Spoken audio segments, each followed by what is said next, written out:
Good evening, everyone. Am I audible?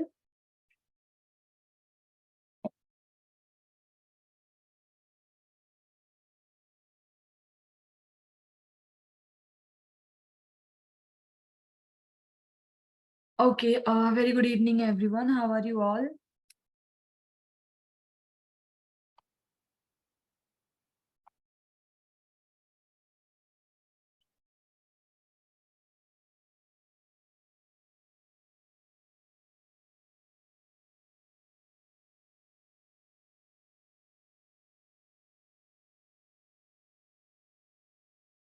Yeah, I'm good. Thank you so much for asking. Okay, I can see that people are still joining the class. Okay, we will wait a couple of minutes so that all of the attendees join the class. And after that, we will begin the session. Okay.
Okay, I guess everybody is here.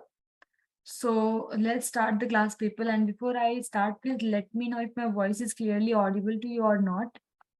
Okay, and if the screen is visible or not.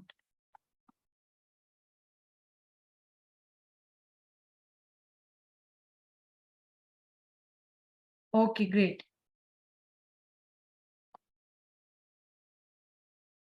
Okay, thank you. So in our last class of programming foundation, okay, that was held on last weekend.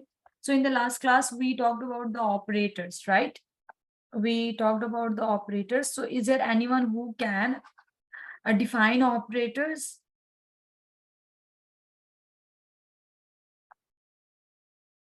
I told you to prepare a note and write all of the topics and revise all of the topics. Okay. So I want you people to give me the answer for if I'm asking what is operators, what are operators or define operator, then I want you people to answer me.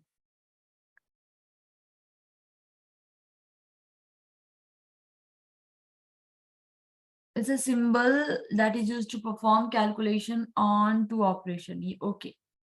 Operators are not X or Y. Okay. Operators are not X or Y. So operators is used to perform not only mathematical calculation, it's like it is used to perform operations. Okay. It is used to perform any kind of calculations. Okay, great. So operators are symbols, right? And in that operators, we discussed about the bunch of the operators. Okay. We discussed about the bunch of operators, arithmetic operators, then assignment operator, comparison operator, right? Logical operator and conditional operator. Yes or not? Then after that, we discussed about something called control structures.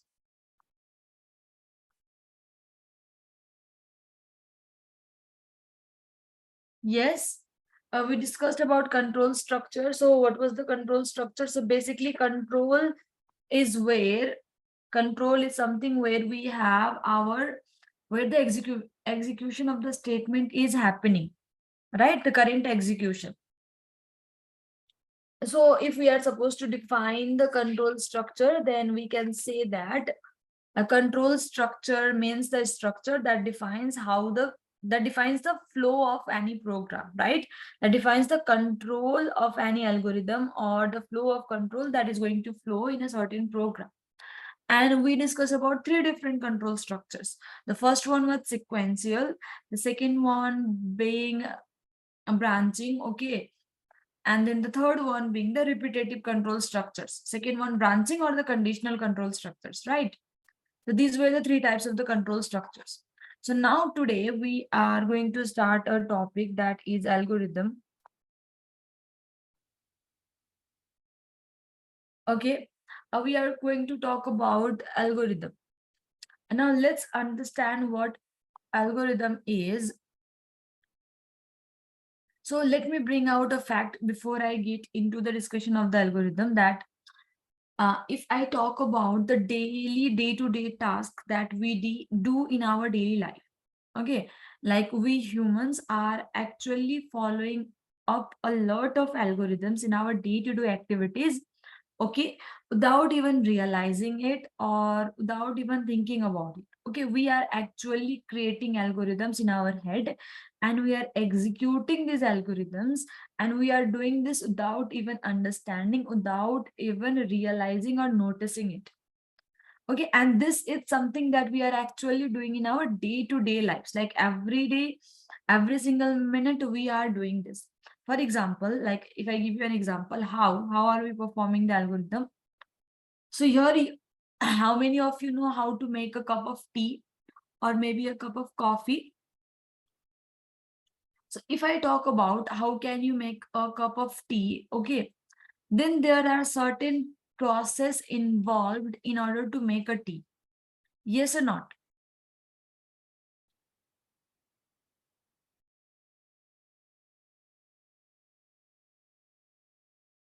Okay, so here if I write to make tea, then there are certain steps involved. Okay, very basic steps, obviously. Then the first thing that we will do is that what are you going to do in order to make a tea? That you'll turn on the stove first, right?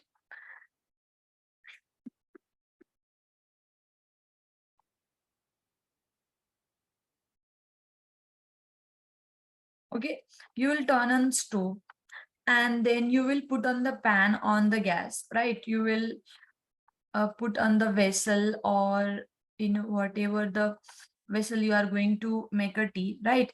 Then after that, if you want a milk tea or anything, then maybe you are going to pour the water, right? You're going to pour water. If not milk tea, yes, your chat is visible. The person who is asking me if my chat is visible or not, then yes, it is. Okay, then after that you're going to pour water. Maybe then you are going to add some tea and sugar in it.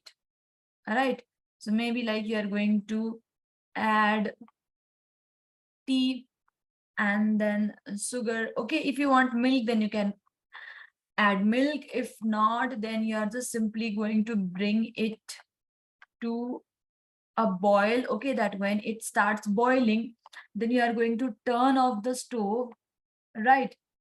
Turn off the stove, and then after that you will serve it. You'll serve it. Okay, if you want to add ginger or anything, it's up to you. It's a basic way to make a tea. The thing that I'm trying to say is that there are certain steps involved in order to make this tea. Now consider that you turn on the stove, okay, you put on the vessel, or maybe without putting on the vessel.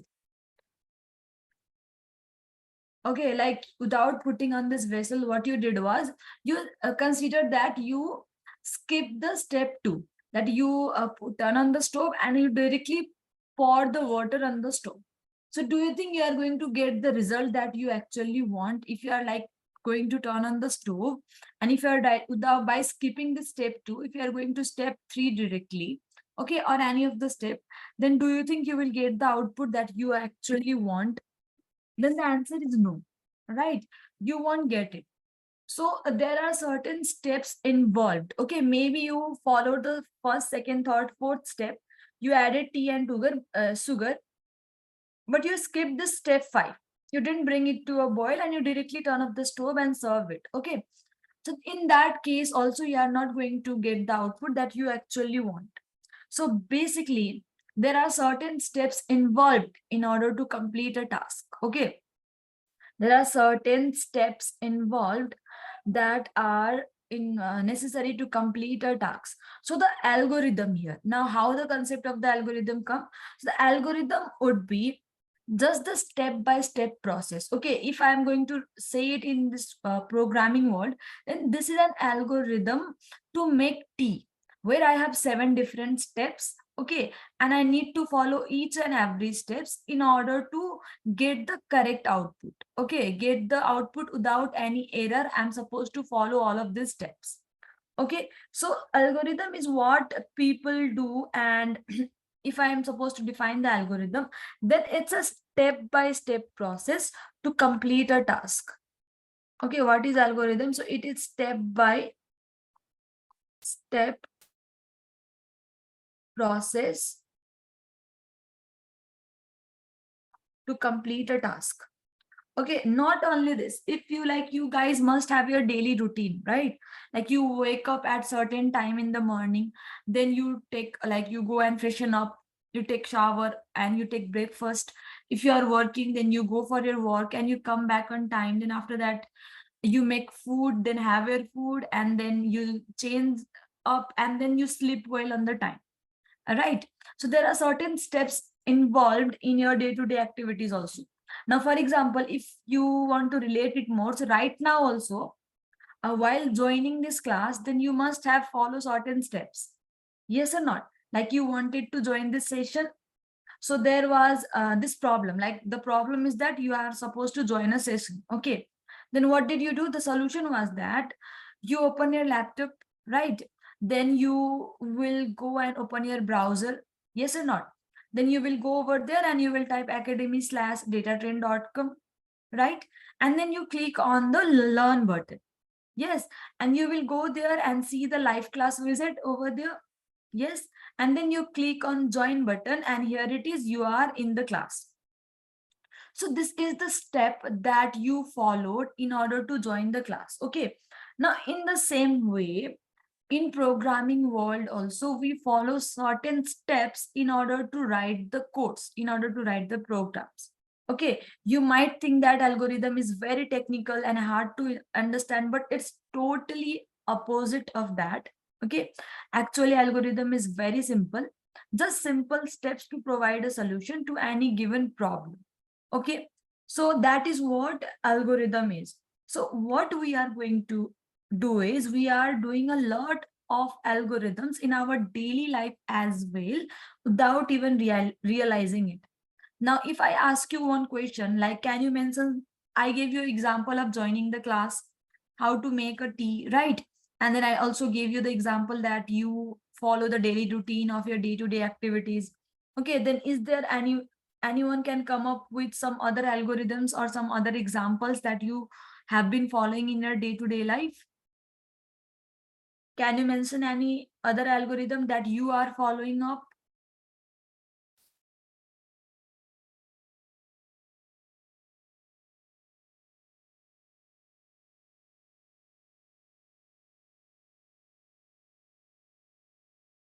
Login into account. Okay, drop my kid to school. Yes, that those are also the there are certain steps involved. Food preparation, yes. Okay, so I'm getting lots of responses, and yes, each and every task that you people are telling me, like cooking rice, brushing the teeth, or anything, then there are some, either there are bigger steps or smaller steps, but there are some steps involved in order to complete those tasks, right? So right now, in the same way, what we are supposed to do is, as a programmer, as a developer, as a data scientist, okay, even because data scientists also write some code, right? So some small amount of code, but yeah, we all do that as well. Okay, so as a programmer, what we do is we create these algorithms. Okay, so whatever we are doing in our head, without even realizing, we just have to put it down in the form of coding, in the form of a program. Okay, and give it to the computer, and then the computer is also going to follow those steps and provide the solution for us. Are you guys clear about this algorithm thing? That algorithm is just a step-by-step process in order to complete a task. Okay, so we will be given some problem. We need to find out a solution for it. And before actually writing the programs, okay, before actually writing the codes, what programmer does is they write the algorithm first. Why do we write the algorithms first? So that if there is a lengthy program, okay, of course we are going to start from the very short programs, we will learn about that. But if there are some lengthy programs, then if programmer writes the algorithm first, so that there are like very less chance of getting error or getting any kind of problem in their code or in their program while executing that.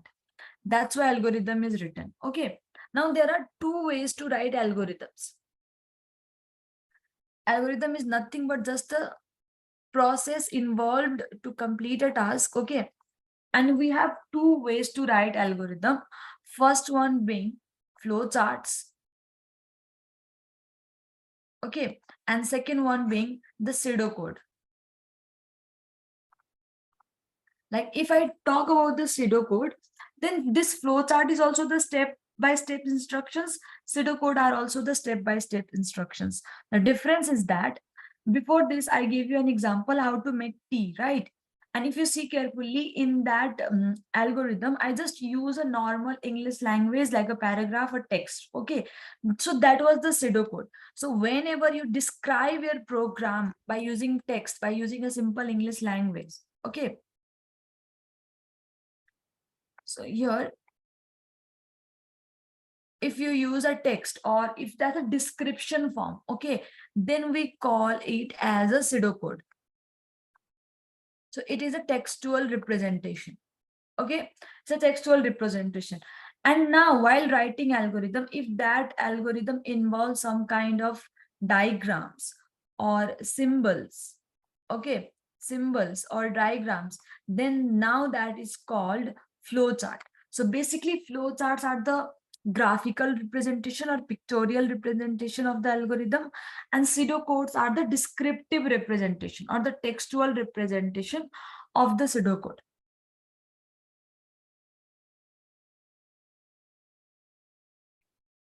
Okay, and while writing pseudocode, we'll be using some keywords also that we will see, that I will explain you while writing the algorithm.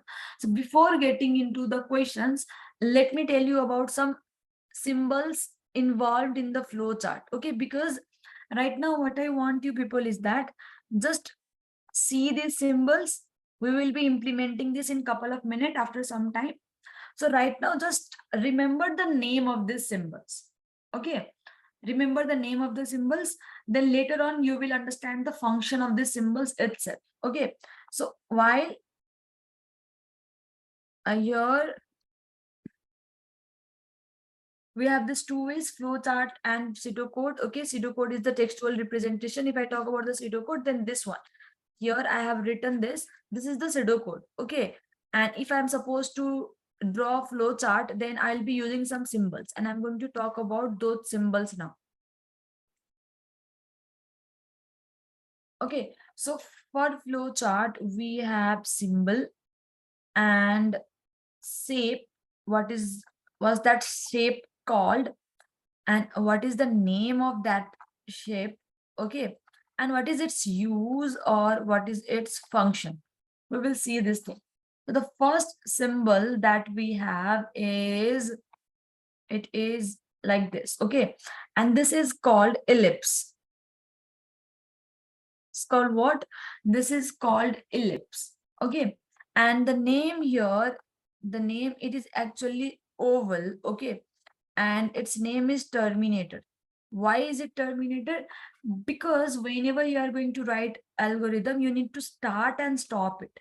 So whenever you start an algorithm, you will draw an oval, and whenever you are going to stop an algorithm, you are going to draw this ellipse for the same. Okay, so as I told you right now, don't get involved yourself in the use. You will understand the use once I start writing or solving the questions. Right now, just try to remember this name. Okay, then after this, we have second one. That is, this shape is what? This shape is rectangle, right? And this is rectangle, and this is used when we, like, the name is process. Okay, name is process, and we'll be using it when you are going to perform any kind of calculations in your program, and we are going to draw the flow chart for it. Then in that case, we will use process. Okay, so the use is calculations. And don't worry, I will show you the example of each and every symbols. Okay, so don't worry about that. Now, after this, we have the third symbol, which is something like this. You can tell me which symbol is it? Okay, so it's a parallelogram. Okay, what is it? It's a parallelogram. Okay, and its name is IO box. IO box means input output box. Okay, this is IO box. IO box means what, people? What does the IO means over here? IO means input output box. Okay, and its use is that whenever you are going to take input or display output to the user, we'll be using this figure. We'll be using this symbol. Okay, now after this, we have this shape. Okay, it's like, it is also called diamond shape, but here we are going to call it rhombus. Okay, rhombus, it is a decision box. Like, if you remember, whenever we are supposed to use the condition, then that in that case we are supposed to use the decision. Okay, like true or false, yes or no. Then in that case we'll be using this. Okay, and the use is like, it is used for conditions. Okay, and then simply we have this arrow lines. Okay, these are arrow. It is going to show us the flow of control. Okay, this name is flow arrow. It is going to show us the flow of control. That means from which statement to which statements a certain code or program is flowing. Okay, so these are the basic 5 symbols. There are other symbols also involved in algorithm, but we don't need to know about that right now. Right now, here, these are the 5 symbols, basic symbols that we actually need to implement. Okay, so I hope you guys understood this. Just remember the name. Now we are going to um now we are going to write bunch of algorithms, okay, of certain questions. We'll be solving it, and we will write the algorithms. There are 2 ways, and we are going to follow both of the ways. We will draw flowchart also, and we will write pseudocodes also. Okay, So is this done? Are you guys noting it down or something?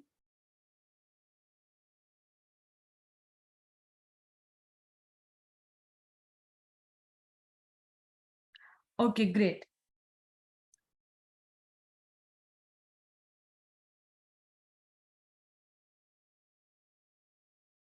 What is the name of the fourth one? The name of the fourth one is decision box. First, second, third, fourth. Yeah. Here, the name of the fourth one is decision box.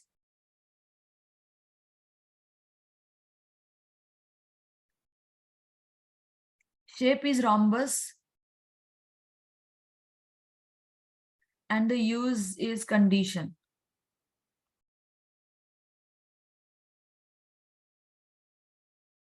Okay, so let's move ahead and let's solve our very first question. Yeah, great. If you have already solved this in C++, it is going to help you so much to understand these things. Okay. So the first question, a very simple thing we are going to do at first, and then we will move ahead. Okay. So the question or the problem given to you is that you are supposed to display a message on the screen. Okay. So the first thing that you are supposed to do is you are supposed to print. Is it today? No, this is not Java class. This is programming foundation class. Okay.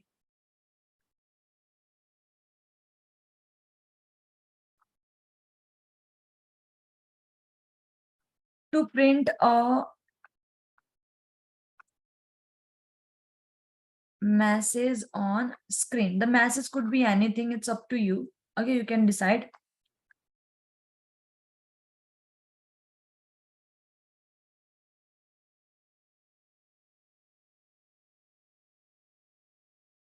Okay, let's concentrate on this class for now. Okay.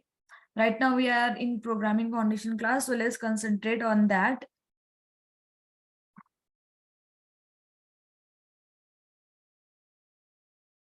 So to print a message on the screen, people, if you see, here we have this thing that is called print. Okay, so print is basically a keyword to display any messages on the screen. Okay, print is a keyword to display any messages on the screen, and whenever you will see this keyword, you have to relate it with that it is output. What is it? To display something on the screen. Okay,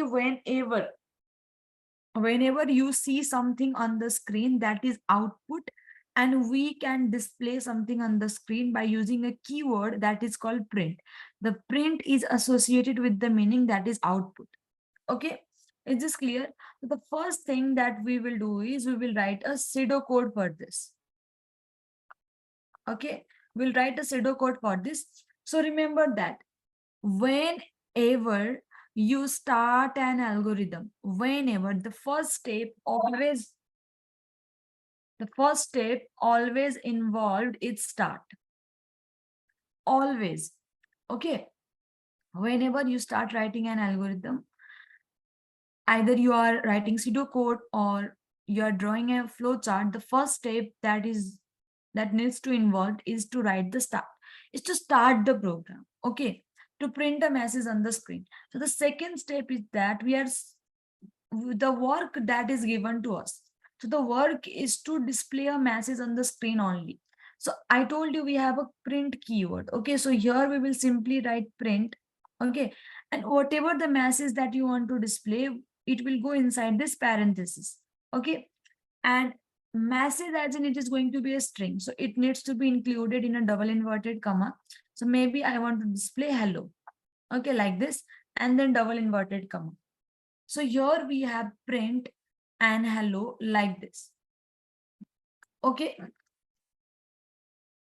So here we have done our task. That's it. We are just supposed to print a message on the screen. So we will write the print keyword, then a parenthesis, and enclose a message inside this parenthesis and just close it. Okay. And we are done with our task. So we will just simply stop it. So the first step is always going to be start, and the last step is always going to be stop. And in the second step, we have a very simple thing to do, that is to print a message on the screen. So in this way, we can write the pseudo code. As you can see that here, we have involved some keyword. That start is the keyword, print and stop. Okay. And here are some English words like textual representation only. Now, if I'm going to write the flow chart for this one, okay, if I'm going to write the flow chart, then the first step is start, right? If I scroll here, then which symbol are we supposed to draw for the start and stop? We are supposed to draw ellipse, right? So here we will see the first step. So first step is start. So here I will draw a ellipse. And whatever is written at step 1, I will write it exactly like this. Like this one is the start. Okay. This is our first statement. Yes or not? This is our first statement. After the first statement is done, after the execution of the first statement is done, we'll go to the next statement. Yes or not? So I will use an arrow to show that now we are going to the next statement like this. Okay. Then in the next statement, we have this print thing. As I told you, print is related to what? Print is related to output, right? Since print is related to output, so if I scroll again, which figure or which symbol as I am supposed to use for the input or the output? So this one here, it's parallelogram, right? So here I will go, and for the step 2, I will simply draw a palm like this. Okay, you might hear me using this word palm as in parallelogram. Okay. And here in this parallelogram, we will simply write the message that it's supposed to be displayed. So I'll write the same thing, that I'll write here print, okay, parenthesis, double inverted comma, the message that needs to be displayed. That's it. Okay, you can write as long message as you want. After this, the second statement is done, we'll go to the third statement for the execution. So I will use the flow line or the arrow to show that now we're going to the third statement. For stop also we have which symbol do we need to use for stop? So it's an ellipse. It's an ellipse, right? So I will simply draw an ellipse over here. And inside that ellipse, I will write stop because we are done here. And I will write a stop like this. Is this clear to all of you?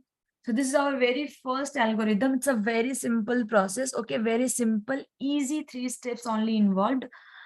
And so if you see carefully here, this is called flow chart because we have only text over here. Okay, we have only text, and this is called flow chart because here we have figures and symbols. Like we are drawing some kind of ellipse, we have parallelogram. Later on, we'll be using the rectangles, rhombus also. So when it's a graphical representation, okay, that's why it is called flow chart and it is called pseudocode. So the queries or the doubts that you have related to this question? Yeah, the start is the mandatory thing that whenever you start to write, whenever you are going to write a pseudocode or flow chart, it's a mandatory thing to start to write, start first and stop at last.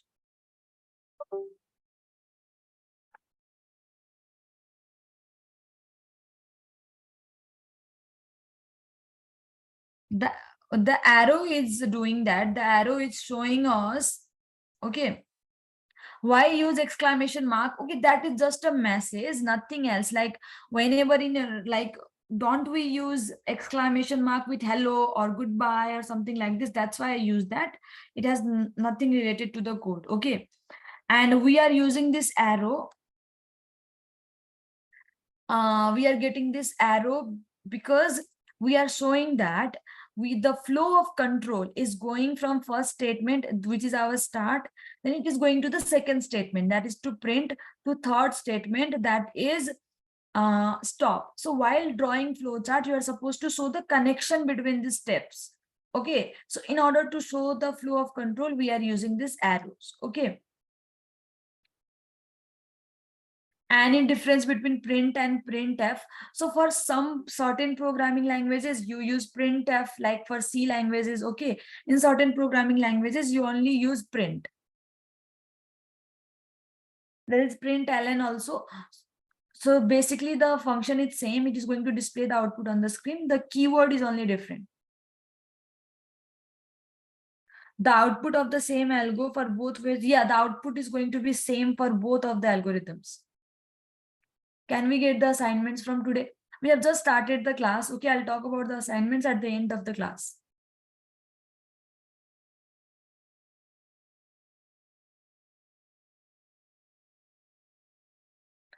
As I told you, algorithm is a step-by-step process. Okay. So yes, you are supposed to write the start as the first step. You cannot print something first and then start the program. Okay, you cannot do that. You are supposed to start the program. Algorithm is a step-by-step process and we need to follow the step. So if you are going to do a task, the task is to print a message on the screen. So first you will start, you will perform the task and you will stop it. So yes, it is mandatory to write the start in the first line, then print and then stop. Okay.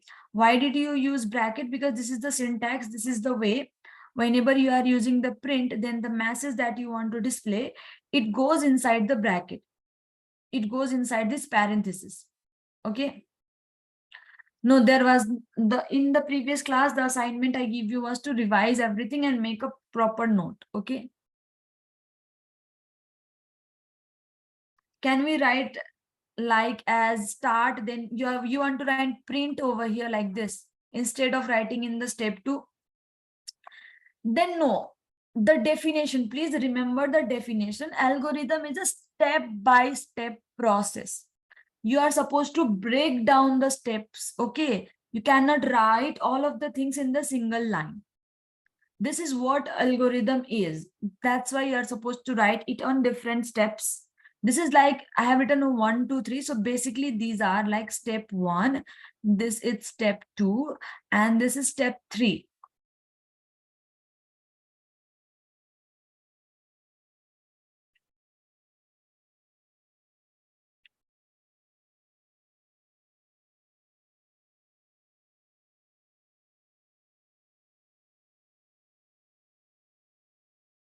Okay, now if I ask you the question, like instead of this, if what was the question, instead of the this to print a message, what if the question was to print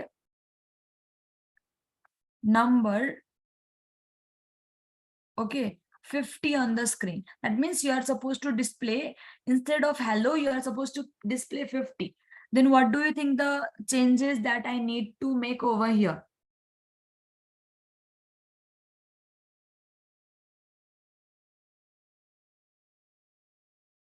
Is the question for you? If you want to try and if you want to answer, then you can answer it. Okay.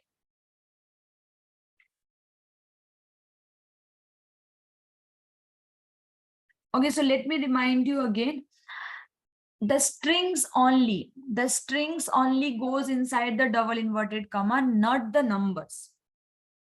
Okay, if you remember, we were writing int a is equal to 10, but we were writing string y is equal to double inverted comma and then Aisha like this. Okay, so the names, the characters, combination of the characters, okay, the strings always goes inside the double inverted comma, but the numbers does not.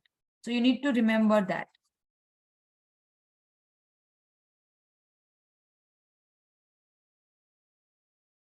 Okay, so here the changes that we need to make is that instead of writing print hello here, you can simply write print 50. Okay, here you can simply write print 50 like this. The numbers can be written directly. You don't need to use the print 50. You can write it in this parenthesis also, but you don't need to include it in um double inverted comma. If you don't give the parenthesis also, then it's okay. Okay, here also we'll change it, and then here instead of print, you can directly write here 50 like this. Okay, like print 50, and you're also like print 50. Whenever we are writing the string, then we are supposed to enclose it in the parenthesis and the double inverted comma. But for the number, it's not the case. Okay, so that is the way. In this way, you can simply display a number on the screen. Is this clear to all of you?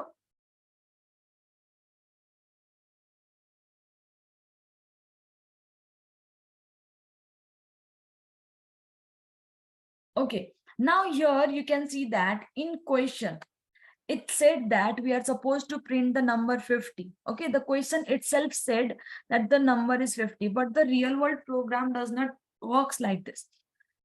There are some when we need to take input from the user.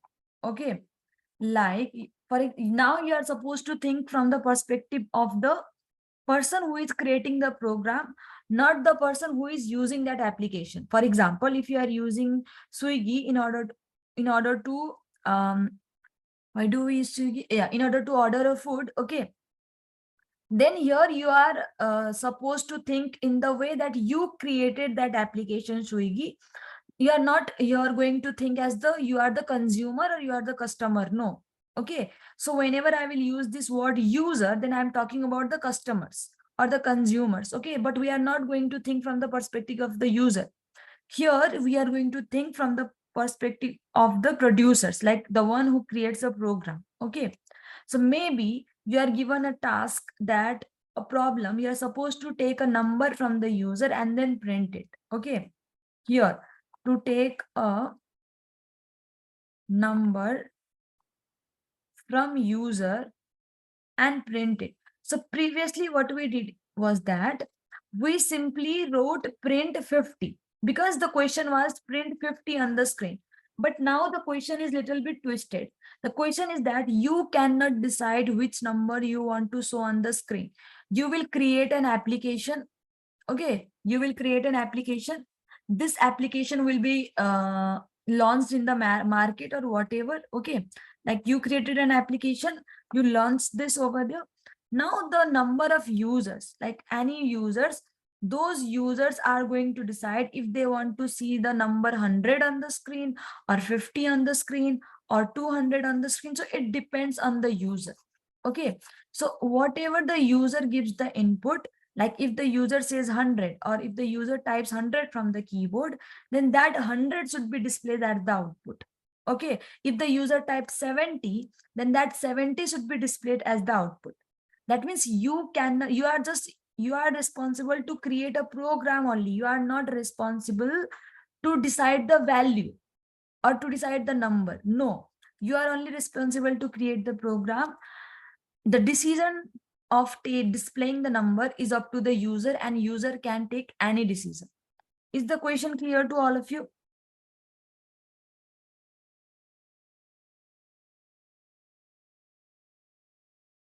Okay, if the question is clear, then now let's start writing this with the pseudo code first. Once we will write the pseudo code, then you will understand the flow chart very easily. And this is very easy. Okay, it's very easy. There's only one extra step. That's it.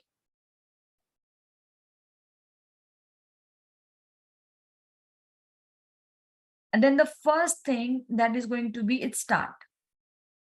All right. The first thing that is going to be its start.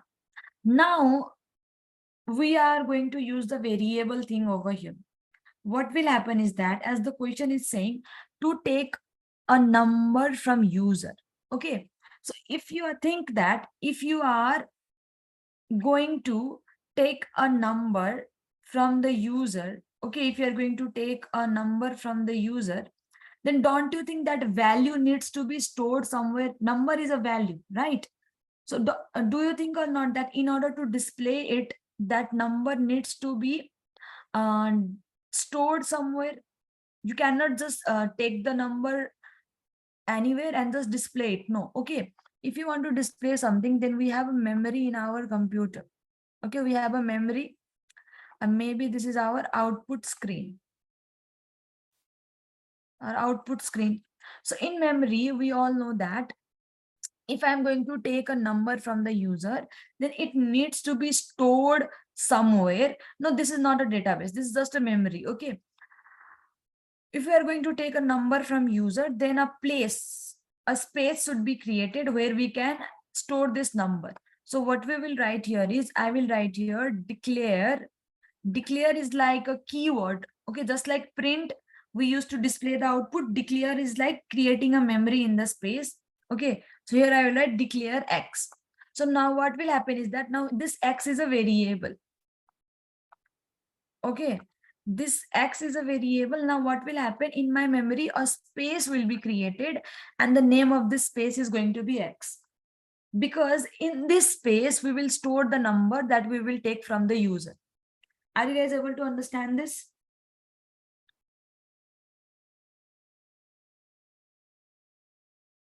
Okay.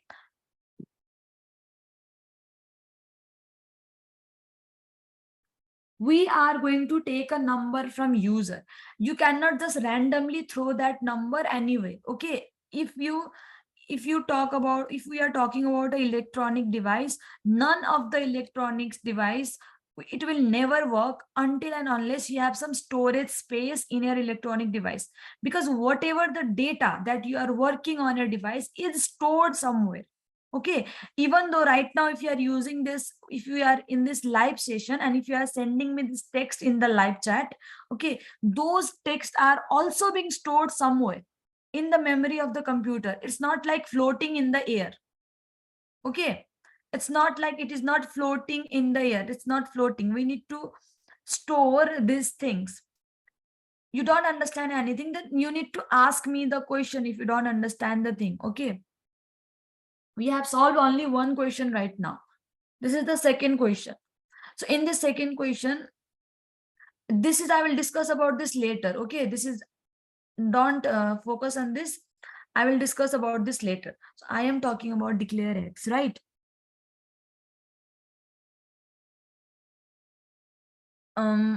So what I'm saying is that the text or the messages that you are sending me right now also, okay, it's not floating in the air or in the space or anywhere. These things are being stored somewhere in the memory, either for the temporary purpose or for the permanent purpose, right? You are sending me these chats. Once the class is over, all of the chats will be deleted from the webinar chat and I won't be able to see it again. So that means it is being stored in my memory for a temporary purpose. Is this understandable to you all, what I'm trying to say?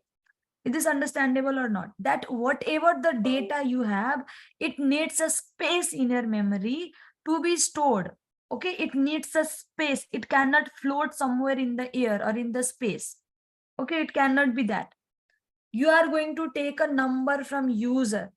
If you are going to take a number from user, this number is a data. Is this number a data or not? User is not the memory. User is the person who gives data. Okay. User means the person who is going to use.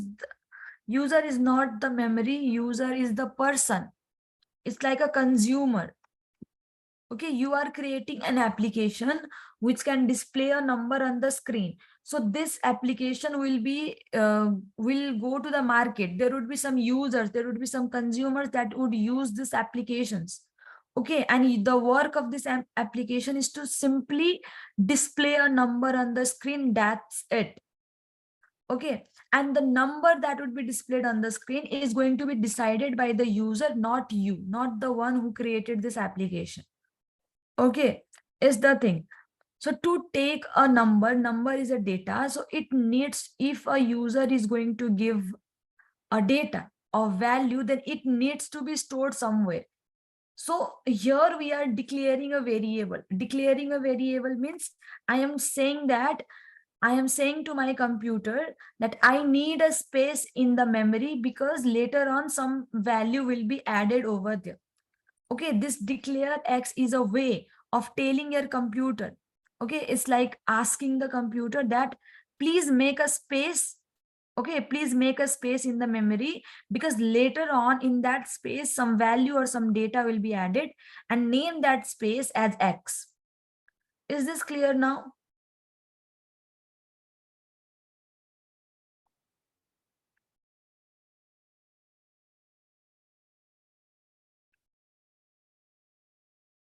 Okay, now think that here you have created this application. Okay, and I am the user. Think that you created this application. I am the user. And I hope you guys know that whenever you use an application, you don't see the things that took in order to build that application. You don't see the coding parts. You don't see the implementation process. You see nothing. What you see is that you see an interface on the screen only. Yes or not? You see an interface on the screen only. Okay, so if I'm going to use an application, if my screen, like for example, when you are filling a form, you must have filled lots of form on the internet. Yes or not? while creating a social media account, or maybe while submitting a form or anything, you must have fill a form where you are supposed to write your email ID, then where you are supposed to write the password thing, where you are supposed to write the date of birth. Have you filled forms like this or not?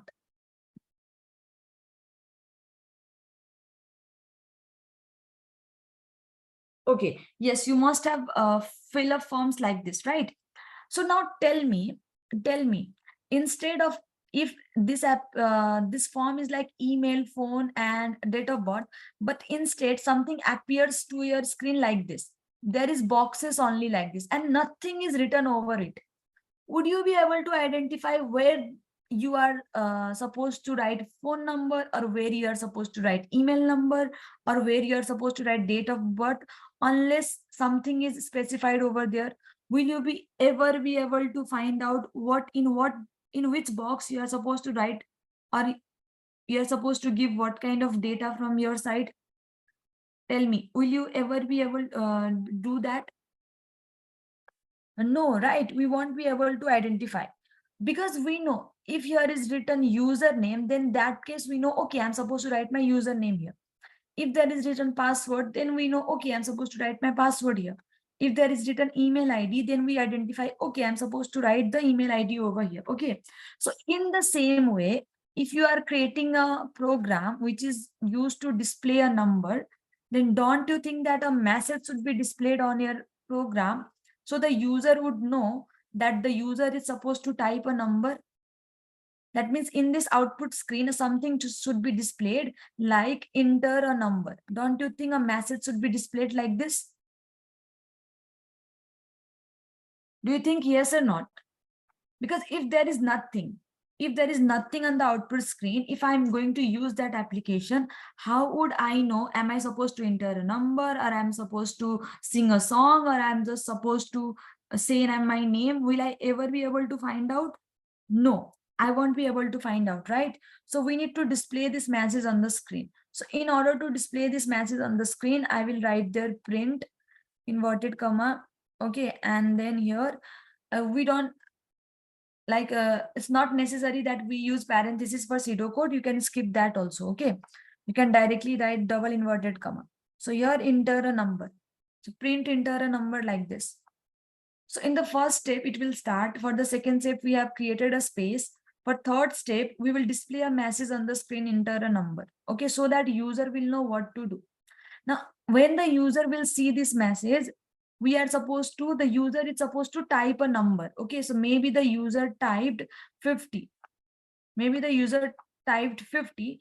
So this 50 needs to be stored here in this variable. Okay, so we will take input for this variable, and we will write here input x, the value that user give. This is the input value that user give 50. Okay, if I will write input x, then what will happen? This 50 will be stored in this space now. Okay, and now we will simply display this output. That means here in fifth step, I can write here print x directly. So whatever the value that is stored in the x, that will be displayed, and I will stop the program. Okay, so it's like, for example, I will stop the program. So maybe one user give 50 as the input. Okay, so maybe the next user who is using this program, that person typed enter a number, he saw the message and he typed 100 as the input. Okay, so now in your memory, this x will store the same value. That means here 100 will be stored. Okay, and because of this print x, what will happen? 100 will be displayed on the screen. So in this way, multiple users can give multiple values, new values every time, and that values will be stored in this x variable, and we are just, by print x, we are just printing the value of that variable on the screen. Are you guys able to understand this?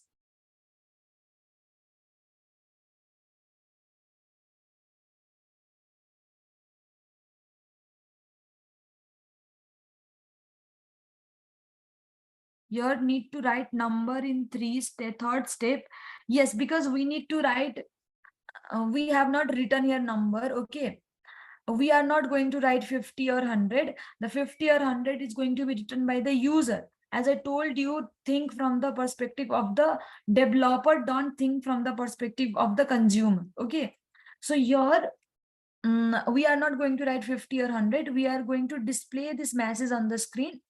And if you are going to take data from the user, okay, then obviously you need to display a message on the screen before taking data from the user.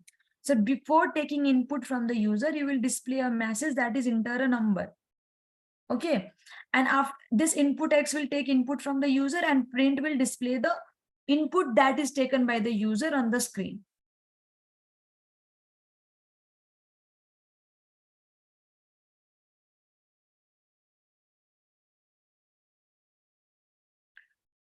Can we change the value of X is equal to 2X at step 5? You can change the value 2X, print 2X. Yes, you can do that. Okay. And the calculation will happen. Yes, you can do that. I have a query in which application we can be able to write this algorithm. So basically, algorithms are written simply on your notebook or your note copies. Okay. Programmers themselves also write this algorithms on a notebook. It's like a theoretical thing. Okay. We are writing, as I told you, before getting to the actual program or actual coding part, we write algorithms. So because later on, when we will write the code for this, code as in when you will actually write the program by using Python programming language later, then you are going to follow the same steps and you're going to implement the same logics. So here in programming foundation part, we are understanding the logics. Once you will get to the Python programming, you will implement these things.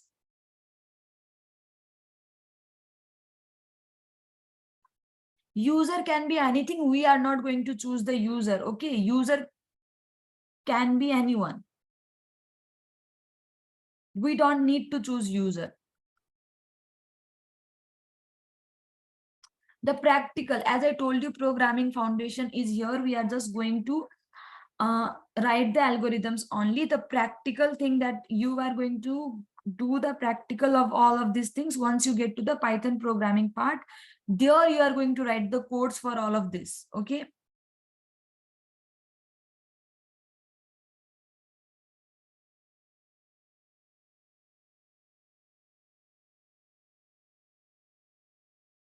Any more queries, any more doubts related to this question?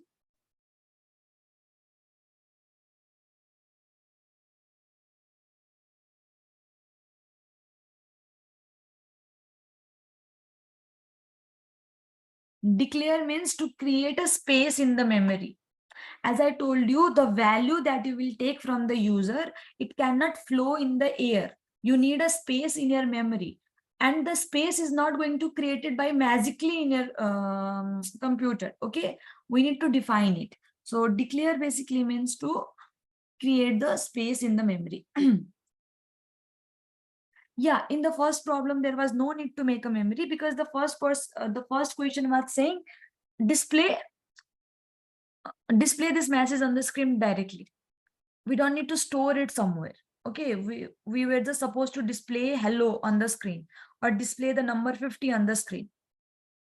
We need to declare a variable X because and this value is not going to be constant. Okay, if you think more logically, the value of the X is not going to be 100 always. Sometimes it can be 50, sometimes it can be 20, sometimes it can be 10, because it depends on the user. No, user can decide the value whatever he or she wants. It's not like you use a program single time. No, maybe what if I want to use this program 10 times, and each time I'm using this program, for the first time I will input the value 100, second time I will input the value 20, third time I will input the value 50. Every time I will input a new value, the value for this X will change. So for that case, we need a space in the memory, a variable to store these values. Yeah, declare is used when we have user perspective, or we are going to use declare. Like declare is like when you want to give a value to a variable. Okay, you can take, instead of taking it as the user perspective, whenever there's a need in your program that you are supposed to assign a value to a variable, or you are supposed to create a variable, okay, then in that case we'll be using declare. What is typing input X? Input X means to take input from the user, to take this value from the user. The question is saying to take a number. So to take a number, we use input.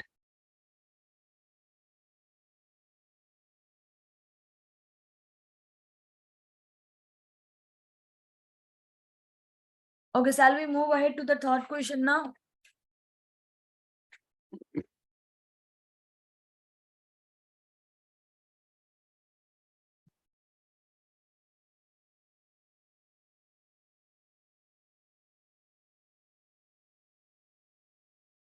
Here we will not write print 50. Here we will not write print 50. Okay. The number is not.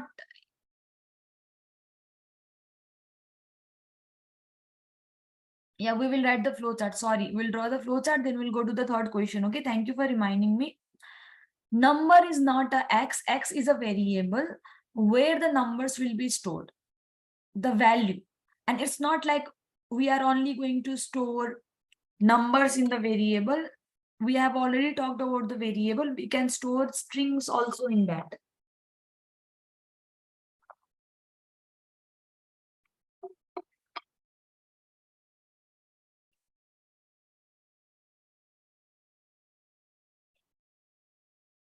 So why do we in the next step of pseudocode write enter a number? Okay, you are saying, let me tell you why does that not make sense. I think you skipped the part where I told you how does this don't make sense to you. I really don't understand.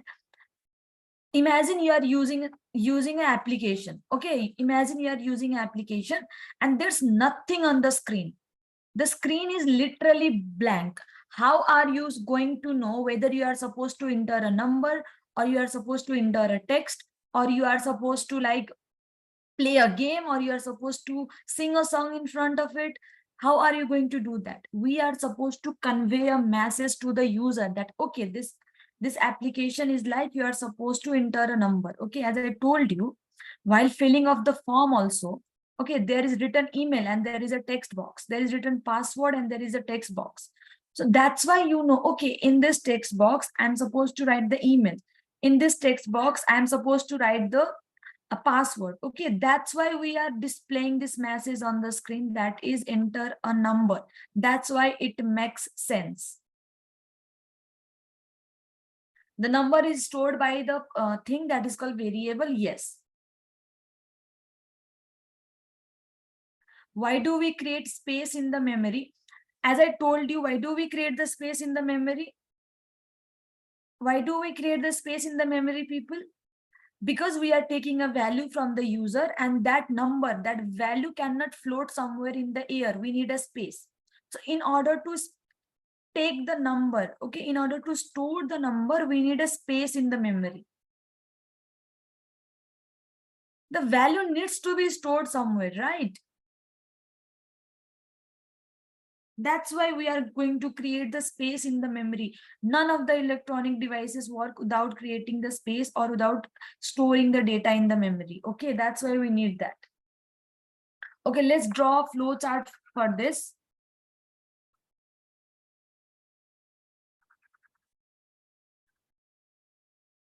Here I'm going to draw the flow chart, people. And it is very easy to draw flow chart once you have written the pseudocode. I think you guys have already figured it out also.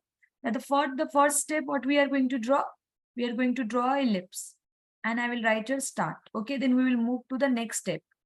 Declare. So let me tell you again, declare is a process of creating a space in the memory. What is it, people? What is it? What is the declare? Declare is a process of creating a space in the memory. Okay, that's why this declare will always go inside a rectangle, because for process we have rectangle symbol. Okay, so here I have this, and here I will write declare X. And after that we'll go to the third step. For print, what are we supposed to draw for print? Here is print. So what are we supposed to draw for the print? We are supposed to draw a parallelogram, right? For print, we have like this parallelogram, and here I will write print enter a, I will write in short way because I don't have enough space. You can write enter a number fully. Okay. Then after that, we are in the fourth step. So for input also, what symbol do we have for input? We have parallelogram again. So I will write here input X. Then we are in the fifth step, print. For print also, what do we have? Again, a parallelogram like this. Okay. Then I will write here print X, and at last, I'll just stop by drawing the ellipse. So this, once you can write pseudocode, it is very easy to depict it into the flow chart. Okay, because the first step is start. So ellipse, declare is a process or rectangle. Okay, print is like to display something, output. So for output, we have parallelogram. Input, we have parallelogram. But print X, okay, we have a parallelogram. And then for stop, we have the stop. How computer will consider number of print command? Computer is going to consider the number of print command, and the programming languages works in that way. If I write 10 print commands also with a different message, it is going to display all of the 10 outputs on the screen. It works in that way. Because for each new print, whenever you will write a new keyword, then it will take as a new command. Okay. So if I will write print 10 times, then it will take as a 10 commands, and then it will print the output for me on the screen.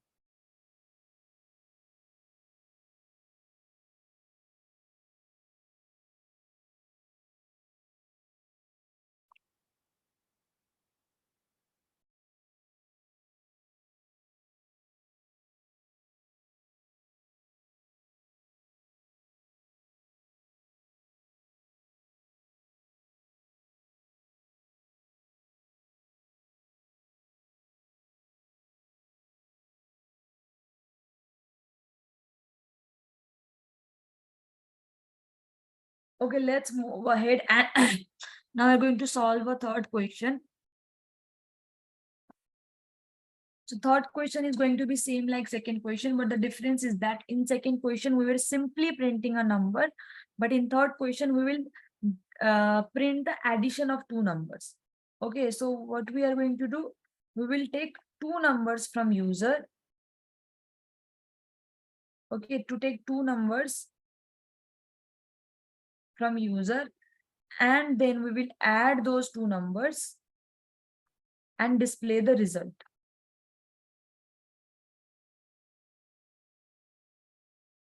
And then add those two numbers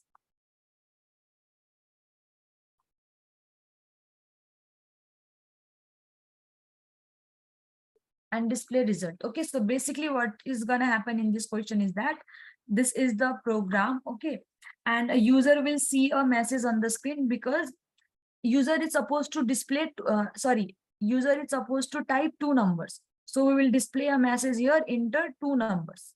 Okay, because user needs to know what is his or her task. So his task is that he's supposed to type two numbers from the keyboard. So we will display enter two numbers. Then after seeing this message, maybe, for example, I am using this application. So I will see this message, enter two numbers. Then I will be like, okay, I'm supposed to enter two numbers from my keyboard. So I will type 10. Then again, I will type 20. Okay. Then after I have typed 10 and 20, the function of this program is that it will add two numbers and it will display 30 as the result. Okay, it will display 30 as the output. So if I'm using this program, I will type 10 from the keyboard, then I will type 20 from the keyboard, and after pressing enter, I should be able to see the output, that is 30 on the screen. Is the question understandable to you all?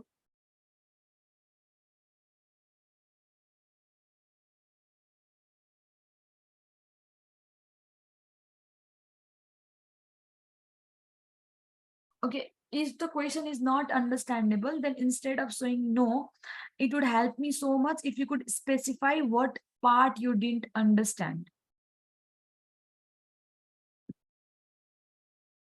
We are adding two numbers in this question. That's it. Yeah, basically we are adding two numbers.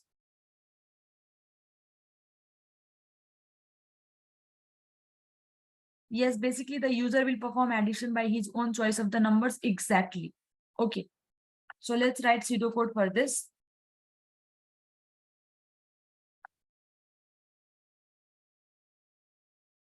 Okay, no problem. I can understand that for the first time it might be a little bit confusing, but you are going to find it very easy once you start implementing it on your side. Okay. So first of all, we are going to write the pseudocode. Yeah, we are going to use operators over here because we are supposed to add two numbers, then or to perform addition, we will use the arithmetic operator. Okay. So let's see over here. Before I write pseudocode, for example, the user give 10, then 20, addition is done, and the output that we will get will be 30. This is the output, okay, here. So let's go to the question. To take two numbers from user, obviously I will write here start. I need how many numbers, people? I need two numbers because here the question is asking to perform addition on two numbers. So that means if I'm going to take input from the user for two numbers, then don't you think that I need two variables to store those two different numbers? Yes or no? Yes. So here I can write declare, and we don't need to write declare again and again. I can simply write here declare A, comma B. Like this. You can write A and B also. You can write X and Y also. You can write X comma Y also. Okay. These are those the name of the variables. So here I have written declare A comma B. Is the second step clear to all of you? So in our memory, what will happen? The moment I will write this, and please, we need to start practical exercise for better understanding. There is no practical thing in for programming foundation class. Okay. First of all, as I told you, here you cannot go to the practical part without understanding the theoretical part, because you won't be able to write the code or you won't be able to write the program. Okay, you can't expect to reach to the step 10 without going through the step 1, 2, 3, 4, 5, 6, 7, 8, 9. You cannot do that. You might think you want to, if you are thinking that you need a practical part, then let me be very honest to you. You are trying to skip the hardship right now. Okay, what you want is you want to just go to the computer and you want to start typing, but let me tell you, once you will start the typing, you will be more confused. Okay, you need to understand the basics in order to understand how to implement it. That is the thing. And another thing, we don't have more classes for programming foundations. I think we will have today and tomorrow is the classes only. Okay, here you are just understanding the logic of these programs, and of course it's not like there won't be any practical thing to it. Of course there are going to be practical exercise. There would be bunch of programs that you will write, but that will happen once you get to the Python programming part. Okay, that will happen. I hope I answered your question. Now I'm not going to generate the two numbers. I'm not going to generate the two numbers. The two numbers will be decided by the user only. I'm not going to generate that. Okay. So here declare A and B. So what will happen? People can, is there anyone who can tell me if I write declare A and B, what will happen in the memory?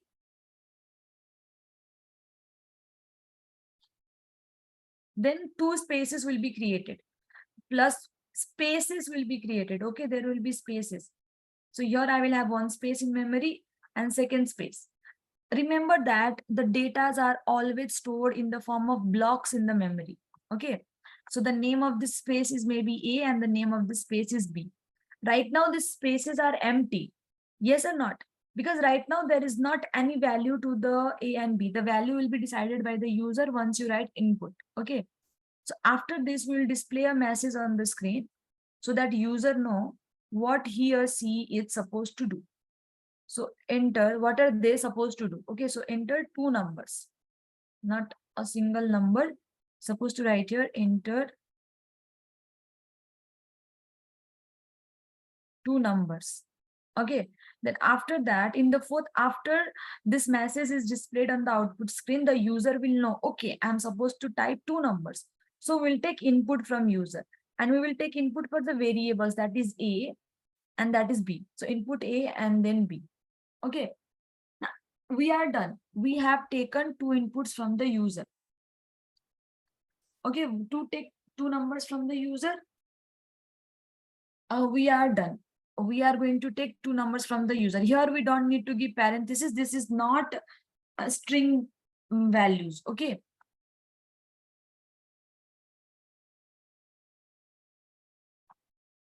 So input A and B. Here we have done task up to here. Now we are supposed to add these two numbers. So consider that, people, if this 10 is A and if this 20 is B, after addition, a third output will come, a third number will come. Then how many of you think that we also need a variable in order to store this result? Can we make two different steps for two variable? No, please make one step. We are always supposed to write a program in a very less line of code. It's not a standard way to write more lines. Okay, so please do it in one step.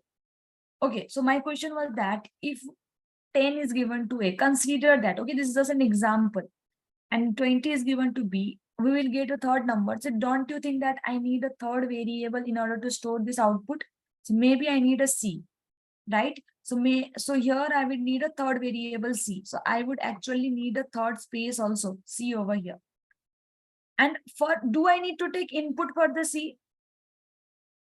Do I need to take input for the C? No, because the value that will be stored in the C is going to be decided by the A and B. Okay, so we don't need to take input for the C. For the C, we are supposed to perform the arithmetic operation. So here I will write C is equal to A plus B. Right? Here I will write C is equal to A plus B. Then what am I supposed to display on the screen? Am I supposed to display A on the screen? Am I supposed to display B on the screen? Or am I supposed to display the C on the screen? C. So what I will write? I will simply write print C. Okay. And then at the seventh step, stop. So now let me break this down. What will happen? This is memory. This is OP. OP means the output screen. Okay, people, don't get confused. Here OP for the output screen, that what will user see on the screen. We'll start. We have three variables, spaces will be created in the memory. Print enter two numbers. So in the output screen, enter two numbers. This message will be displayed. After this message, the user will understand, okay, I'm supposed to type the two numbers. So maybe the user typed 50 and 70. Okay. Now we'll go to the step 4. Input A and B. So the first value that the user type will go for the A, and the second value that the user type will go for the B, because we have declared the variable in that way. Okay. So this 50 will be stored in memory here, and the 70 will be stored here. Because why the value will be stored in the memory? Because of this keyword. Okay. If you remember, people, when I was describing the programming language in previous classes, I told you that programming languages have some keyword, and because of that keyword gets converted into the binary language, and that's why computer does task for us, right? So in the same way, this input is a keyword. So when this input will be there, then computer will understand, okay, I'm supposed to take input for the variable that is A and B. That means I'm supposed to take the data for the value that is A and B. So 50 and 70 will be stored over here. I told this is output. Okay, output screen. I have written in shortcut way, that is output screen. Then after that, we'll go to the here. We'll go here. Then what will happen here? What is the value of A, people? 50. What is the value of B? 70. Then don't you think 50 plus 70 will happen over here? Right? 50 plus 70. Then what would be the sum? The sum is going to be 120, right? Then this 120 is going to be stored where? This 120 is going to be stored to this C variable. So we will get here 120. Okay. After that, we will get to the sixth step. Sixth step is print C. So whatever the value is with C, that will be displayed on the screen. So we will get 120 over here like this.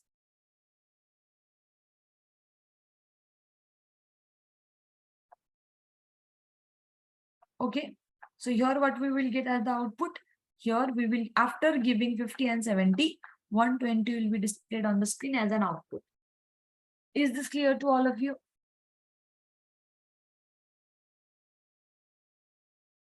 How to select which variable get to stored, what value to be stored. So whatever the value that you give, write first, and whatever, for example, here I have written A first and 50 is given first. So 50 will go to B. If you will write B first and then A, that means 50 will go to B and 70 will go to A. So it will follow the same pattern.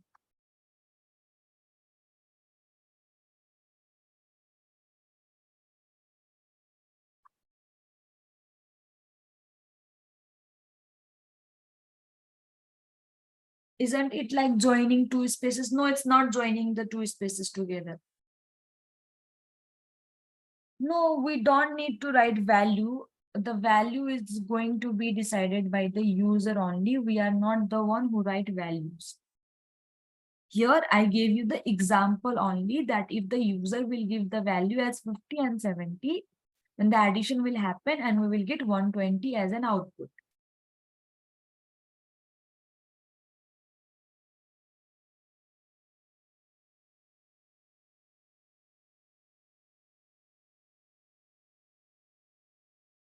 Why don't you write C as the output step?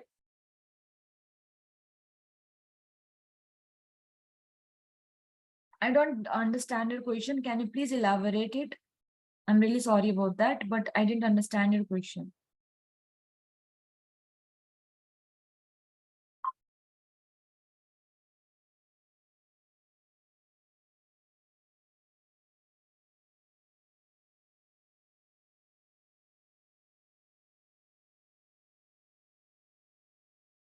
The person who asked me, why didn't you write C as the output step? Please repeat your question. I didn't get your question.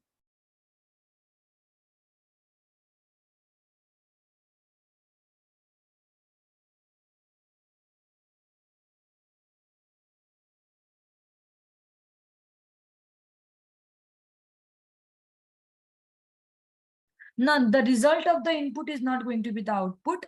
The result of addition is going to be the output, not the input. The result of addition after the input is taken, then the addition is going to be this 30 is the output, 10 and 20 is not the output. Okay. When we implement this whole rules, so where will we need to write value based on the questions?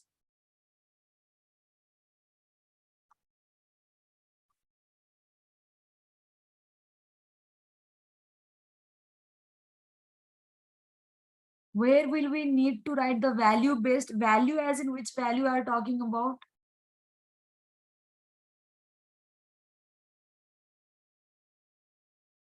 In step 2, there is declare A, B, and C.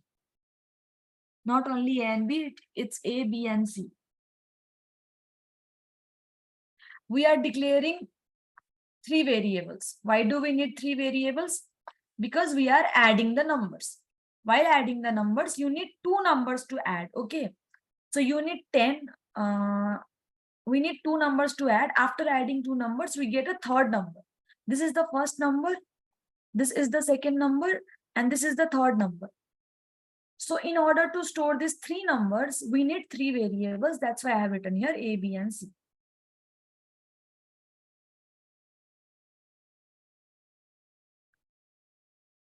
Value means no rows will be addition of 2 numbers.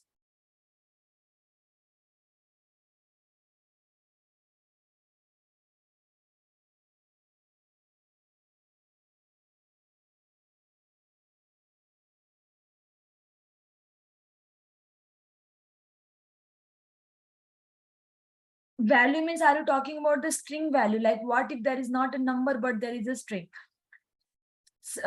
Basically, variable can store anything. If you remember, we can store numbers also, we can store symbols also, we can store floating values also, we can store anything in the variable.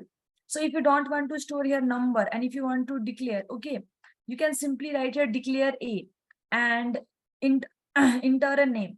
Then for input, you can take a value like your name, like this for input. And whatever the value that you take for the input for this variable, that will be step. So it's up to you what you want to take in the input. As you want to take the number, you want to take the string or what. Why have you put the values of A, B, and C as 50, 70, and 120? It should be 10, 20, and 30. No, it could be anything. Okay, you don't have like fixed value. The value is not fixed that it is always going to be 10, 20, 30, or it is always going to be 50, 70. No, it can be 1,000, it can be 2,000, it can be 1, it can be 2, it can be 3. The values can be anything, and it's not fixed. That's why you can take whatever the input you want. Okay. Yeah, I take the example of 10, 20, and 30, right? But I also take the example of 50, 70, and 120. Maybe now I will take the example of 1, 2, and 3. So that you will understand that the values can be changed. Okay.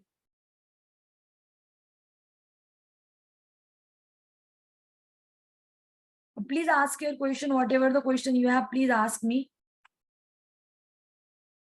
How to input plus? We don't need to input plus between A and B. We don't need to plus input. This is an operator. Okay.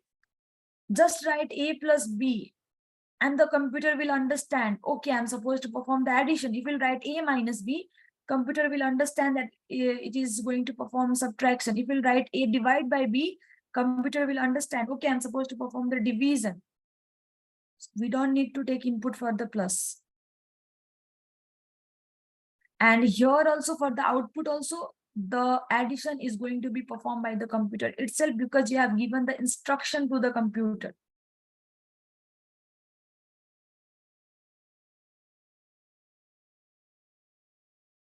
Yes, we are going to write this code in the computer. We are going to write this code and we are going to write the program for this code. Yes.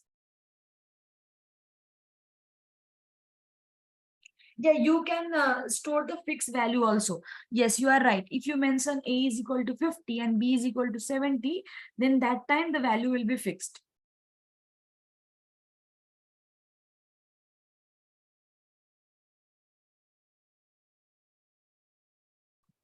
But you don't need to mention anything over here. You are not the one who is going to decide the value.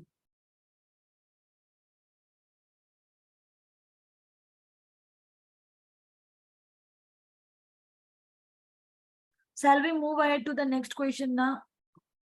Okay, no, not the next question, sorry. We will be drawing the flow chart.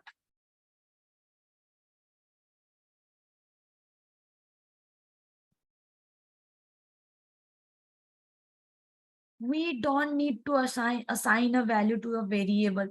I don't know why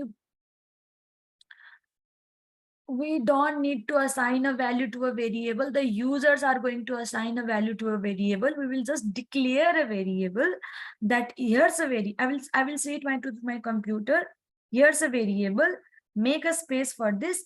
In future, there might be some value in it, and that value could be anything. I'm not the one who is going to assign a value.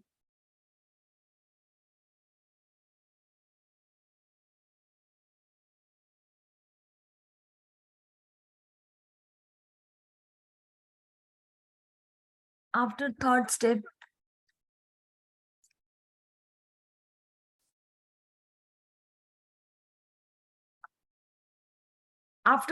step, yes, if you write input A and B, then this process is going to take the value from the user because of this input keyword.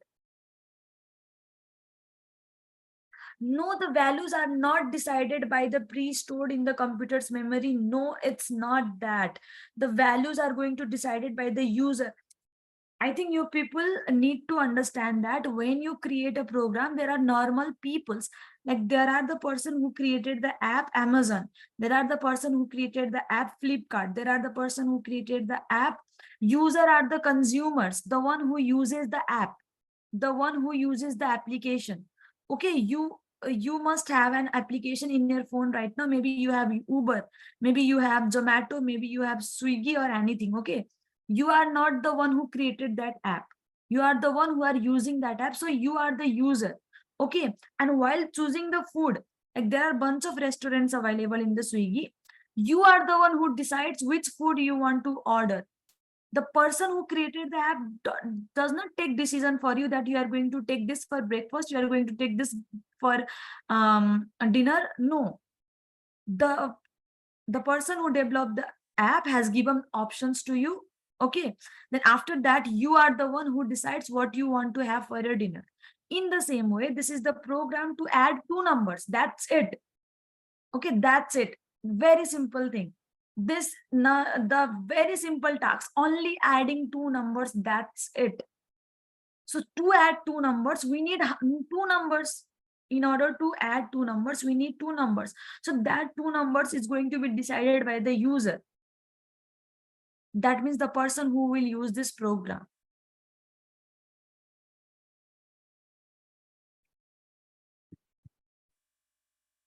Let's draw flowchart for this people.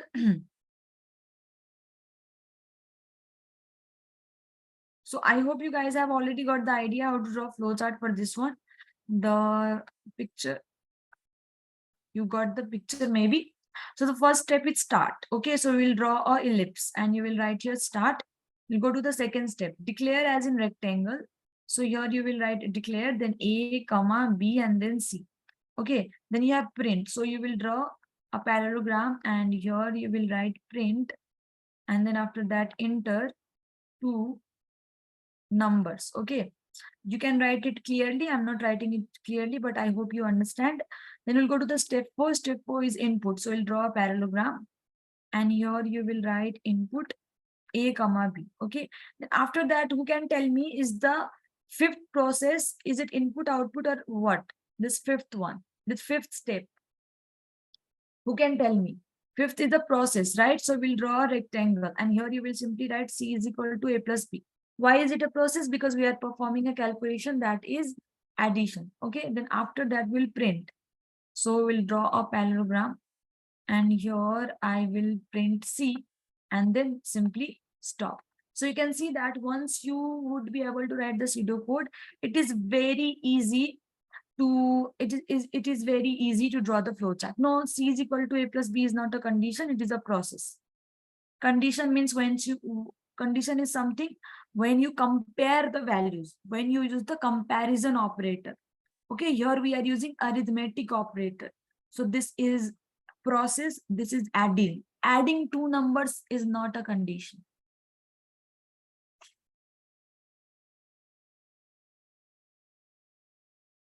Okay, now let's move forward. Okay, and then now we will take the fourth question.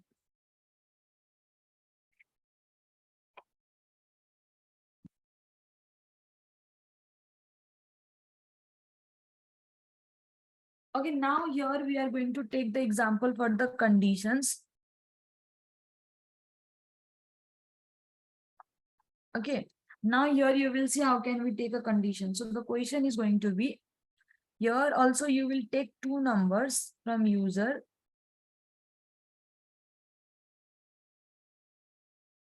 Okay, to take two numbers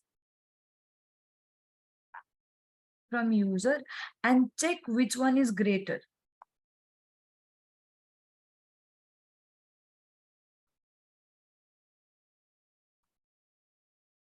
Check which one is greater. So basically what will happen in your screen, okay, we need two numbers. So we will display a message, enter two numbers. Okay, so user will give input of the two numbers. So maybe the user gave 50 and then 30. So now which one is the greater among this? 50 is the greater or the 30 is the greater? 50 is the greater. Okay, so here it will be display like whatever the value it is, like we will display that A is greater. Okay, maybe we can simply display the 50 also. So in this way we are supposed to write this program. Okay, let's see the pseudocode first.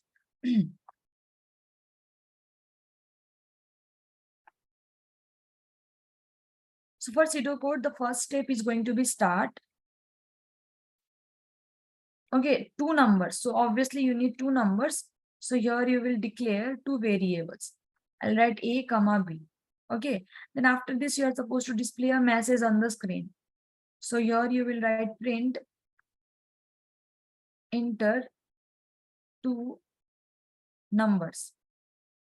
Now, if we go back the time where I taught you the operator part, okay, then I told you that if we are comparing two numbers, then we use comparison operator. Okay, like for example, if there is 10 and if there is 20, so I will check if A is equal to 10 and B is equal to 20 is over there. Then if A is greater than B, then we will return true, else false. Okay, so here we are going to use the if statement. That means here we are going to check the condition. Okay, so what I will do here is that in the float, I'll take input for take value for this variable. That means input A and B. So whatever the value that user wants to give, maybe the value for the A was given 10 and for the value B it was given 20. Okay, so now we will use the comparison operator. That means we'll compare these two values. We will check. So here we'll check if, okay, A is greater than B. If A is greater than B, then this is the way to write if statement. This is the rule, this is the regulations, this is the syntax, and in this way if is written. After if we write then. Okay, then in the sixth, what we will print, if A is, we are supposed to find the greater. So obviously if A is greater than B, then what I'm supposed to display? I'm supposed to display the value of the A. Yes or not? Am I supposed to display the value of the A? So I'll simply display here A. Okay, and then after that, in if we have the else part. Else part means here I will write else. So this else is also a keyword that comes with if. That means if this condition is true. If this condition is true, that means if A is greater than B, then print A. If not, then obviously it will be false, right? And if this condition will be false, then we obviously B will be greater. Then we will simply print B. And whenever you are using if, listen to me carefully. This is not a rocket science or anything, okay? If we are using a if, very simple statement, very simple thing.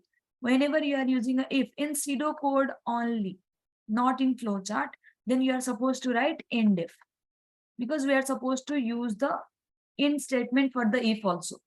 It's a rule, okay, that we need to follow, we need to write while writing the pseudo code. And after writing end if, we'll just simply stop this. Okay, so here if I'm going to break it down, and then what will happen here? Start. So we'll start the pseudocode. Okay, then declare A and B. So in memory, what will happen? In memory, two spaces will be created. Okay, and the value of two spaces will be created for A and then B. Okay, here enter two numbers. That means on the screen this message will be displayed. Okay, this is not a symbol or anything. This is nothing. Okay, so in the third, it will be displayed here, enter two numbers like this, then input AB. So maybe the user type 10 and 20. So here 10 will be stored and for B20 will be stored. Now this process, in fifth process, it will compare the value. What is the value of A? 10. What is the value of B? 20? So it will compare, is 10 greater than 20? So in our case, what do you think? The if part will be executed or the else part will be executed? Here, is A greater than B? No, it's not. It's false, right? This is false. So we'll go to the whenever the condition is false. Whenever the condition is false, the statement goes to the else part. Okay, this part is skipped. It works in that way. Now you may be thinking like, how is it going to skip the sixth part? Then it is going to work in that way. The programming languages has been created in such a way that there is a if statement. It has two parts to it. If this thing is true, then the if part will be executed, and if that thing is false, then the else part will be executed. Okay, so in our case this condition is false. So print A will not be executed. We'll go to the else part and print B will be executed. Okay, and after that end if. So whenever you are using if in your statement, you are supposed to write end if. whenever you are using if in your pseudocode, you are supposed to write int if. We don't need to include it in flowchart. Okay, we don't need to include it in flowchart. This is for the pseudocode only. Whenever you have if statement in your pseudocode, then you will write end if. Okay, and then stop. Is there any confusion with this?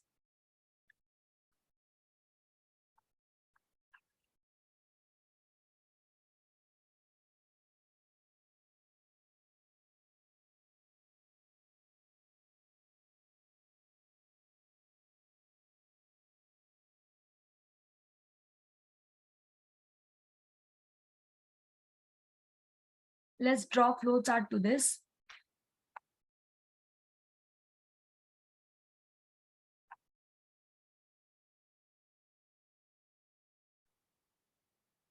Is else, yeah, else is something as if not, but you cannot write if not, we are supposed to write else. But yes, you got it correct.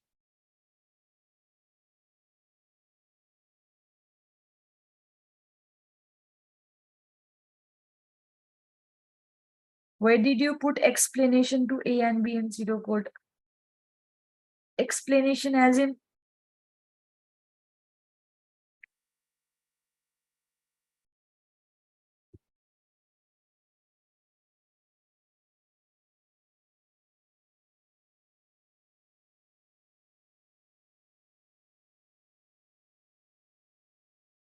how will the computer know what is false or true? The computer will know it is false or true when the value will be given to A and B. Once the value is given to A and B from this part, that is input AB, the computer will understand which one, if this is false or true. No, the number is not going to carry string.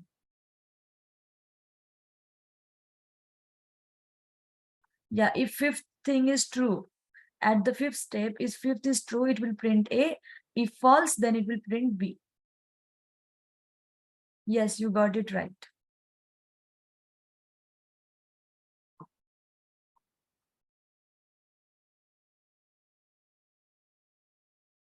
Okay, let's draw a flowchart for this. We have start. So we will make a ellipse, and here I will write start. Go to the second step, declare, so rectangle, right? And here I will write, we need two numbers, okay? So declare A and B. Then after that, print enter two numbers.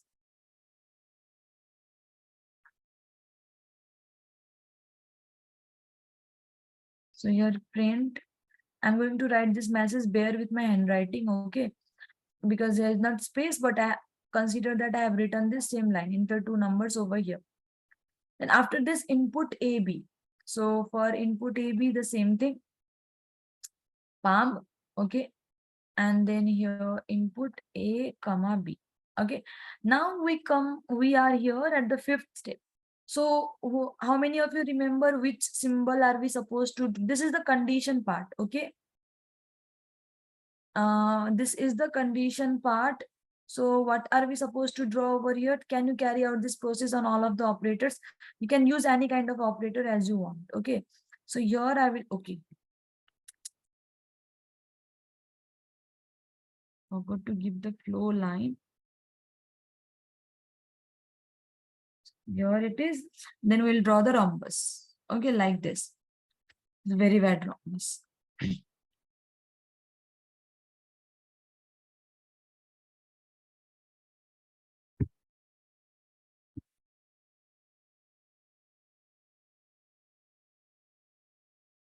So in this rhombus, we will write this condition, that is if A is greater than B. So we all know that if you guys remember, to a condition, it is going to have, do you guys remember the branching control state structure? So here I have a condition, right? So on the basis of the condition, in step 4 flowchart rectangle, no. In step 4, it is parallelogram, not rectangle. It is palm. Like this. Okay, do you guys remember the branching control, conditional control structure that I taught you in the last class? Yes. So here it is a condition. We all know that if there is a condition, you are going to get answer either in true or false, right? So if this condition is true, so it will go to the left direction. Okay, here you need to write. You need to specify that if this condition is true, then we will print what? We will simply print A. That is the statement, right? And if this condition is false, then which one would be greater? If this condition is false, then B is greater, right? So here you will simply write print B. Then after this, you will stop. So here I will make like this, stop, and I will join this flow line over here. Okay, so in this way, we are supposed to draw the flow chart. For step 1, we have start. Okay, step 2, declare A and B. Step 3, enter two numbers. Step 4, take the input from the user for the variable A and B. That user is going to give the number, whatever it is. Consider that the value given by the user for the A was 10 and for the B it was 20. Okay, so we'll come to this condition part, this rhombus. Here it will compare the value.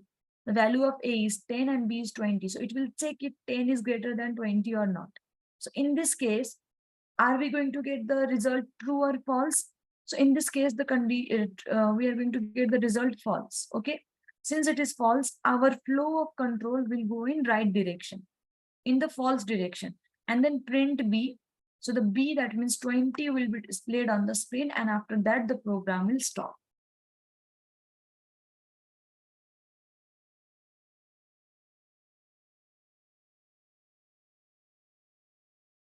Is this clear to all of you?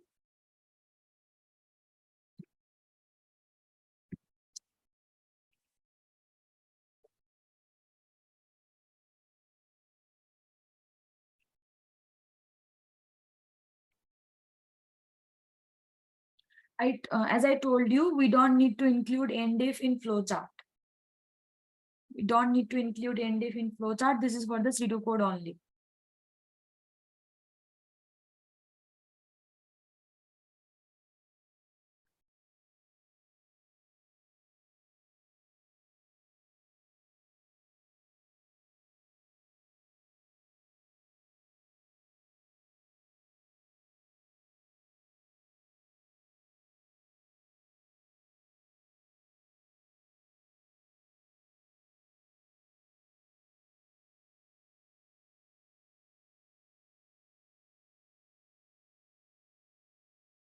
Any queries, any questions?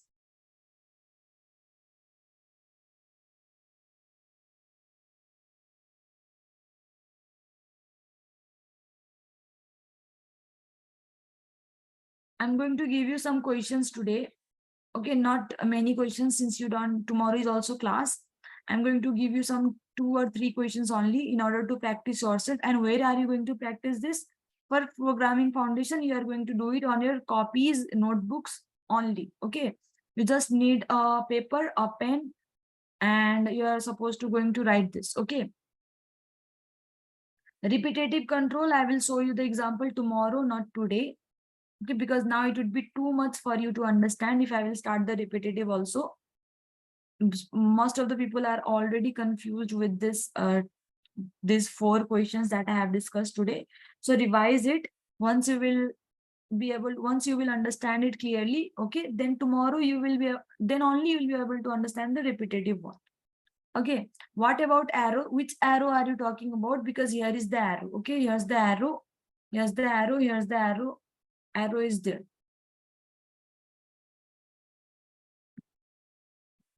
So here I'm going to write a question, people. You can note it down also. Flow arrow is this one, no? This is the flow arrow. This is flow arrow. Okay. This is the flow. This flow arrow is showing us the flow of control. Because of this arrow, you are getting to know. Because of this arrow, we are getting to know that if condition is true, you will go in left direction. If condition is false, you will go in the right direction. So this is the flow of control and this is the flow of arrow. Yeah, as I told you, programming foundation is for the basic understanding only. Then obviously we'll be covered all of the topics. We have only repetitive thing left now. Okay. And 2-3 questions only that we will discuss tomorrow. Because the real thing that you are going to like the practically you are going to implement, and more complex questions you are going to discuss it once you get, and I'm repeating this so many times already, but once you get to the Python programming part. Okay. So here are some questions, people. You can note it down. You are going to draw the flow chart and write the algorithm both. Okay, the first question is to find the area of rectangle. I hope you guys know the formula to find the area of rectangle.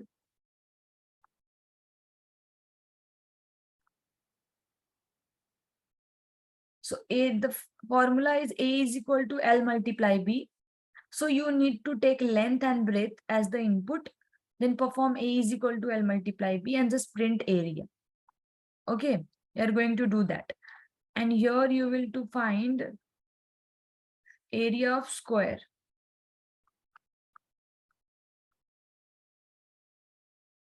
To find area of square. Okay, here to find differences of two numbers, differences as in minus.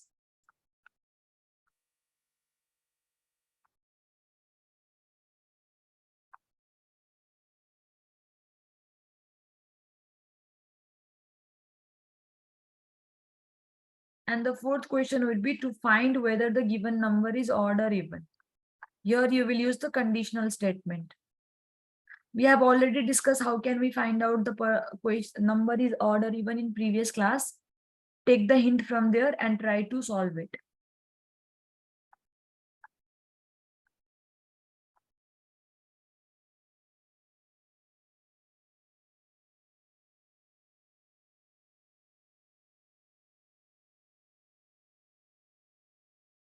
Tomorrow I'll give you more questions. For today I'm only giving 4 questions. Tomorrow there would be more. Okay, once we are done with all of the topics. So in the meantime, try to practice these 4 questions. It will help you to understand the flowchart and the pseudocode. And in case of any confusion, we can discuss it in tomorrow's class as well.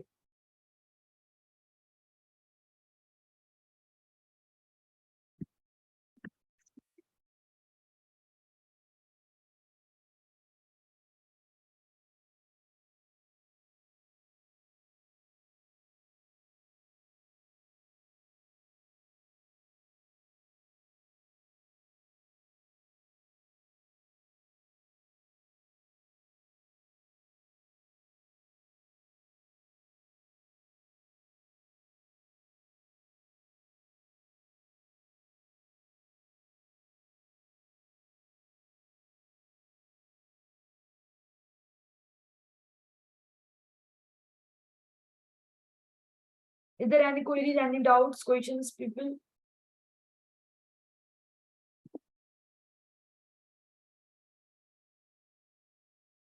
Yes, we are done for today's class. Remaining topics will be discussed tomorrow. So if you want to leave, then yes, you can leave. I don't understand 1 and 2 questions. So for 1 question, you are supposed to find the area of rectangle. The formula is area is equal to L multiply B. Okay, so that means you need to define 3 variables, L, B, and area.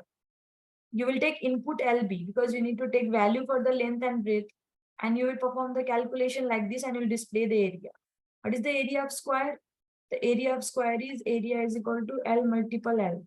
So you will take L, okay, and you will perform the multiplication and you will display the area. You have to write both pseudocode also and flowchart also for all of the questions.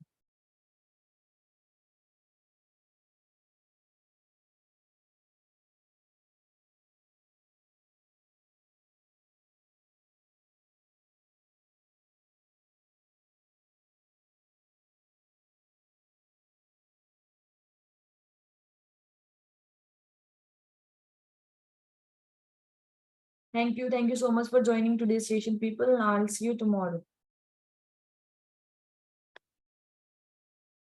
No, there are more questions that will be discussed in tomorrow's class. It's not, that's all. No, there are more questions that we will discuss tomorrow. Difference means minus. Yes.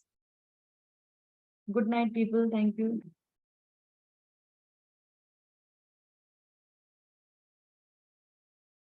Tomorrow there will be questions. The questions are the main factor of the programming foundation, and we will see the repetitive example of the repetitive control structures also. No, it's L multiply B, not L plus B. It's multiply B. Good night.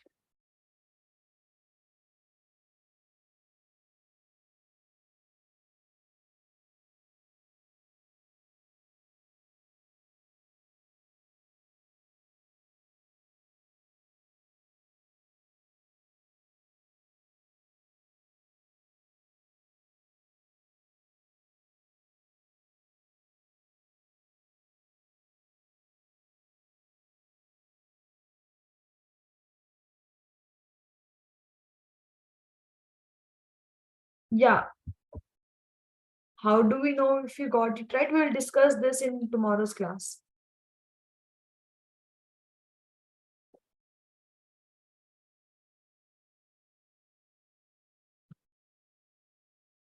In question 2, you are supposed to find the area of square in first area of rectangle. Area L multiple L. Yeah, same in question 2. L multiple L. It is L square.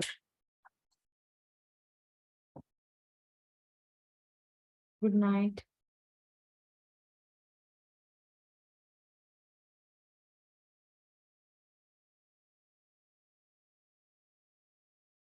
Thank you so much. Good night, everyone. I'll see you tomorrow.